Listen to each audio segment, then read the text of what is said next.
L'Argentine, le pays du soja transgénique. 60% des terres agricoles y sont consacrées. Et pour obtenir ce rendement intensif, on utilise ici 300 000 tonnes de glyphosate par an. C'est le pays qui en utilise le plus au monde. Les spots publicitaires du fabricant promettent une agriculture abondante, mais n'évoquent pas les risques sanitaires des épandages. Pourtant, selon l'Organisation mondiale de la santé, le glyphosate est probablement cancérogène. Et Sofia Gatica peut en témoigner. Elle tient en main la liste des victimes de son village. Elle-même a perdu son bébé 2 jours après la naissance à cause d'une malformation rénale. Quand ton enfant meurt, tu cherches à savoir pourquoi. Et c'est ce qui m'a poussée à mener ce combat. J'ai vu mourir beaucoup de gens. Cela me fait mal de voir qu'on continue de mourir et de tomber malade. J'ai vu tant de gens mourir. Sofia a porté plainte contre l'État argentin. Mais au final, ni le fabricant ni l'État ne seront poursuivis. Seuls les propriétaires du champ et de l'avion épandeur ont été condamnés à 3 ans de prison avec sursis. Bien maigre consolation au regard du nombre de malades recensés dans ce village.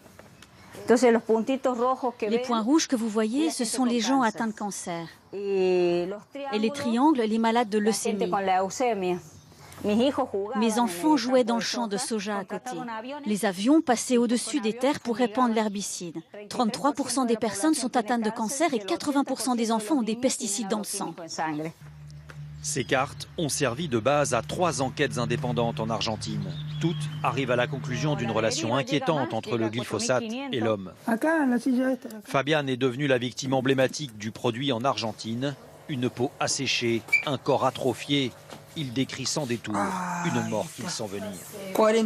Je pèse 44 kilos et je continue de maigrir. Avant, je faisais 80 kilos. Je me dessèche littéralement. Âgé de 51 ans, il est physiquement dépendant de sa mère. Ouvrier agricole pendant 6 ans, cet homme était chargé de verser des litres de glyphosate dans les cuves de cet avion avant les épandages. On nageait littéralement dans ce poison. Celui qui porte le t-shirt noir, là, il est en train de devenir aveugle. Il n'y a pas de bonne façon de manipuler le glyphosate.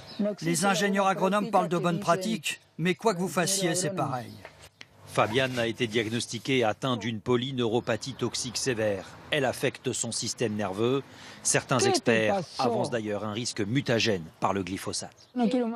Je n'en peux plus. Je ne veux plus continuer à vivre. Aujourd'hui, il ne sort quasiment plus de chez lui.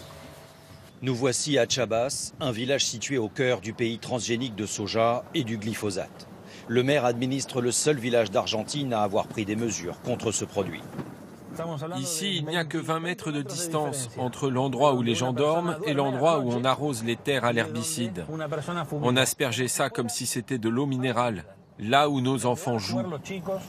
Depuis 2 ans, le nouveau maire interdit les épandages à proximité des habitations et les jours de vent. Cet éleveur a décidé d'abandonner le glyphosate. Mais ses voisins continuent et son bétail a été contaminé la semaine dernière. Celui-là, tu vois, son oreille est mal formée. Elle n'a pas de conduit. Et les 8 cochons étaient tous pareils. Ils sont morts à la naissance? Oui, en 4-5 heures. En milieu rural, les cas de malformation congénitale ont été multipliés par 4 chez l'homme et l'animal et les cas de cancer par 3 en 10 ans chez l'homme. On a besoin d'une prise de conscience urgente. On a besoin que l'État prenne ses responsabilités. L'Argentine est devenue le 3e exportateur de soja transgénique au monde. Elle-même n'en connaît pas les conséquences sur la santé de millions d'Argentins.